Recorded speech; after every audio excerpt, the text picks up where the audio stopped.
Hello and welcome to my review of Lupe Fiasco, Food and Liquor 2, the Great American Rap Album, Part 1.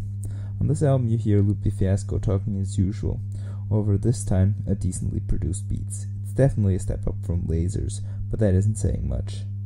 The album opens up with Lupe's sister reciting a poem, laying down many of America's problems. She arguably does a better job than her brother does throughout the whole album on just this one song. Lupe touches on international problems, social, economic problems, mostly of America, throughout the whole album. On Pitch Bad, he tells a story, every verse setting a new scene. He paints an extremely vivid word picture here, and he at the same time portrays an outstanding vocabulary. On Lamborghini Angels, he touches on child molestation, the church forgiving us for our sins. Throughout the track, he has a speedy flow, which gives the song a hasty and sounds more urgent. On Unforgettable Youth, he rhymes about what remains of the human civilization when it's archaeologically dug up. It's definitely an original track. Speaking of originality, on Put 'Em Up, he brags extremely originally. He uses the king rap in an extremely new context. But despite all of these positives, I couldn't help but feel Lupe was overly preachy. I felt like he was talking from above instead of talking on the same level as the listener. He also does not write good hooks at all. I found several to be just too horrible, and they compromise the whole song, like the one on Devon Ballroom or Battle Scars.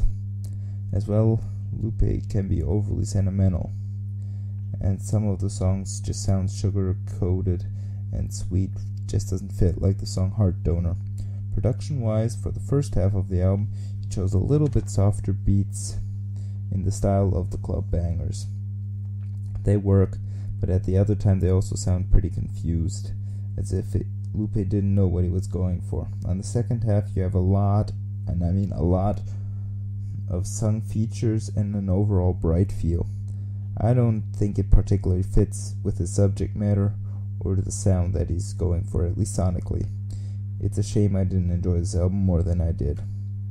I liked a lot of his messages, and lyrically I mostly agree with the whole album. His vocabulary is amazing, he's a good storyteller, he's certainly a smart person, but musically he's not so much of a genius. The production is confused, and the hooks are poor. Lupe preaches, as well as he adds a lot of sentimentality to the album. I feel simply because he's a conscious rapper does not make the album good. He does not do the conscious rapper thing well. Just the message alone does not carry the whole album. Objectively, this album may be better than what I enjoyed of it personally. I feel Lupe would be a terrific ghostwriter, or just a writer for that matter. Overall, it was a small disappointment. 3 out of 5.